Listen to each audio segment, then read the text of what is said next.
Welcome to the Slop Temple. We pray this video helps. In this video, I will show how to clean copper kalash, updated.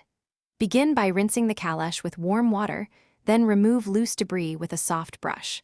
Apply a mild paste of baking soda and lemon juice to stained areas and rub gently with a soft cloth. Rinse thoroughly, dry with a microfiber towel, and polish with a thin coat of oil to restore shine and slow future tarnish. In this video, I will show how to clean copper kalash, updated. Lay out soft cloths, a soft bristled brush, baking soda, and fresh lemon or white vinegar.